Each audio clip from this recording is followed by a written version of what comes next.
Thank you for being part of Termgrid Talks. Pleasure. Golub has been operating in Europe for 5 years now and completed that milestone. So congratulations on that. Thank you. You've been there from day one. Take us through that journey a little bit and some of the challenges and decisions that you made that shaped the success today. Yeah, of course. Thank you for having me, firstly. Very proud of what we've achieved in the last 5 years, as you can imagine. But if I cast my mind back, I started in February 2020. And if we all remember what was going on in Q1 of 2020, it wasn't the easiest start to any year. I can remember being in the New York office and I had a slight cold from the flight over, and there was a virus in Seattle at the time, and it was, do we think this is going to be something bigger? Lo and behold, 4 weeks later, we had the UK lockdown, and I was employee number one sitting in London for Golub, pretty much with a pop plant and a Teams connection. So definitely an interesting start. But we've had a great run in the last 5 years. I'm very proud to say we've put about $9 billion in gross origination out the door in that period of time, across what is relatively small team. So some of the challenges, obviously that start wasn't ideal. The world didn't know which end was up. Everyone was figuring out what the business world looked like, what their portfolios were going to do, whether there was going to be a liquidity crisis for these companies, how they were going to perform, etc. So, there was a little bit of a pause for our European expansion before we really got going in September 2020. So, as we speak today, it really is our 5-year anniversary. But in terms of the positives, Golub's a very well-known brand in the US. And whilst not perfectly transferable into Europe, it wasn't our first European transaction when I landed over here. I was employee number one, but we'd been working with a number of European sponsors that had gotten to know us in the US through portfolio companies, and then obviously US sponsors that were starting to look into Europe a little bit more. So we had done a handful of deals. So it was a good starting point. We had to pick a spot, though. Some people knew who we were, other people mispronounced our name, which is always a good foot to get off on. But we explained, who we are, what we do, how we think about the world, and we were relatively conservative in how we started. We picked a spot. So one of our USPs in the US is software lending, and we decided that was a great starting point for us here in Europe. So as a result, we've become quite well known as a key software lender. But that, as we continue to grow, is obviously growing in terms of our sector focus, our jurisdiction focus. You touched on a little bit on the US. The US has a storied history operating in the US market and operating through multiple market cycles. You've talked about the USP being, software lending in the US that you brought on here. Mm-hmm. From your vantage point, leading the European business, what are some of the other kind of best practices, lessons that have made US successful that you transported here in Europe, and maybe you adapted them along the way to be successful here in this region? Well, we have a 30-year track record in the US, 20 of which focused on senior lending to sponsors. And, our objective is to be best in sponsor finance, whether that's in the US or Europe. Best practice, we do things ever so slightly differently, more, I guess, on a US model. So we split the origination and the underwriting function because we believe that allows us to offer our sponsors the best depth of relationship with their lender possible, with that continuity of dialogue with key people within that team.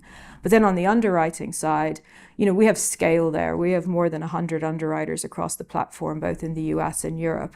And that allows us to have a really deep knowledge of the sectors that we cover. So there's very few sectors, subsectors, companies that we haven't seen either directly or a comp to, whether it's in the US or Europe. And that's massively beneficial on a number of fronts. One, we pride ourselves on our very low default rate and consistent investment returns over the years.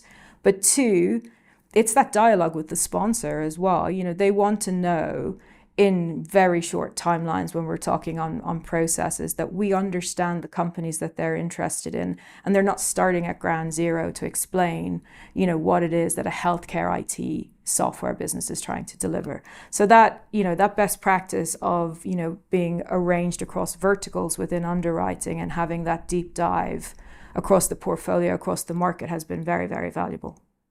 So as the private credit market is becoming more and more competitive, especially in Europe, where homegrown funds are rising up, firms from the US are also coming in, just like Golub. What do you think are the differentiating factors for you to succeed in this market from a sourcing perspective, from an underwriting perspective, and just general business growth?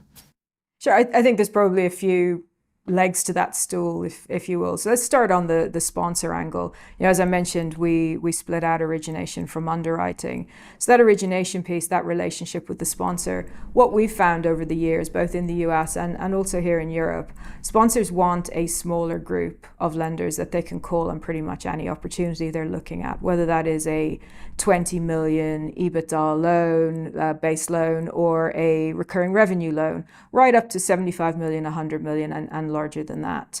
What we've found is a number of our competitors will focus on either end of that scale. We have a very broad church that we like to cover because we see the portfolio as something that we want to get into from an early, point in time in their development and grow with that company. So if you look across, say, the sponsor base that we deal with, 90% of the sponsors are repeat for us. We try and get to be one of those key lenders that they call on everything, be it big or small. And then flipping over to what we will call incumbencies, i.e. the portfolio companies, we are happy to provide smaller loans on high growth companies because we know they're going to be a consumer of capital. We see the buy and build strategies that the sponsors are looking to. And through that dialogue from the sponsor side, understanding their strategy and also understanding the company, where it sits in the market and its growth profile, marrying those two together gives you the best opportunity, I think, of ensuring you see all the opportunities within the market that you want to see. You follow on capital within your portfolio, which in a market as we're in today with lower M&A is very, very valuable. That on top of the underwriting prowess that I mentioned at the beginning, that depth of knowledge, that value add in the discussions with sponsors on companies that they're looking at. We've found that to be very useful. We will have a dialogue with a sponsor outside of an active deal that goes along the lines of, tell us what you've looked at within the HCIT space, so that healthcare software space that I referenced. What companies have you looked at? Why have you liked them? Which ones did you pass on? Why did you pass on them from a credit perspective? So that sharing of information, obviously within the realms of NDAs and necessary compliance, is very important. Value add to the relationship. So you're not just a taker of transactions for the sponsor, you're adding to the relationship. And having that base of incumbencies of portfolio companies is very important to allow you to do that. Talking about the current deal environment, give us your thoughts on the status of the market today. What's the outlook for, let's say, the remaining of the 2025, early 2026, how you see the market shaping up? I think the market has continued at a pretty low cadence in terms of new deals. From our perspective, when we came into 2025, I think the backdrop market chatter was it was going to be a much bigger year for M&A. There was a view that there was a floodgate to open and M&A would increase. I don't believe in floodgates. I believe in gradual increase in cadence. But when we hit January, it was very evident that was not going to be the case for a variety of reasons. We saw sponsors looking at opportunities and wanting to see the 2024 outturn before they pulled the trigger on any opportunity. So that naturally delayed everything into mid-February, end of February. We saw a bit of an uptick, I guess, in deal flow over the back end of Q1 going into Easter. But it has been patchy across the 25 year. I think from our perspective, you could count on, maybe two hands how many interesting pure M&A opportunities there have been over the first 6 months of the year. We were busier again over the summer, but by and large, we've had a successful 25. We've put a fair old chunk of the budget out the door, to the point where Q4 will be to some degree upside for us. So we're pretty pleased with where we stand. But the portfolio has been the the hero of the hour for 2025. I think a lot across a lot of the market, we've seen some of our buy and build companies that we've lent to really consume capital this year as they do smaller tuck-ins, which are more achievable, I think, within this M&A environment. 26, if you think about the timing, right, and where we are, the 2021 assets are approaching 4 or 5 years old in 2026. At what stage do we genuinely see an increase in cadence? Do these companies just bite the bullet and come to market? I think we will see some of that in 26, but as I said earlier, I don't believe in a floodgate. So Tara, now looking ahead, what do the next 5 years for Golub look like in Europe? The next 5 years, as you can imagine, are front and center as we sit here today. We've talked about what we've achieved over the last 5, but as we look forward, when we started, it was very much with a deliberate software focus. Jurisdictionally, we were looking at the UK, Germany, some of the Nordic countries. That needs to expand across the whole of Europe now. And also we're expanding our sectors. So over the last 18, 24 months, we've started to do a little bit more within the insurance world. So we've done a number of the insurance brokerage deals within the market. We've done a number of financial services deals. So we like, wealth managers, we like fund admin, and we're trying to play a little bit more into that space. We're also trying to do a bit more within industrial and business services, which is a key vertical for us in the US, alongside healthcare, where we also focus on pharma services and medical device. So as we look at the next 5 years, it is with a view of replicating what we have in the US in terms of breadth of sectors and approach. Also, we have been growing in terms of scale and what we can do in terms of check size. So, that's moved up considerably over our time in Europe. And now we are, we can come to the table with considerable checks. But also, as mentioned earlier, we start at the smaller end of the range as well to allow for that growth to come through. So I think it takes the depth of pocket question for the sponsor off the table when you are covering that broader church. And now that it's covering broader sectors and jurisdictions, we can be called on pretty much any opportunity they think suits our investment focus.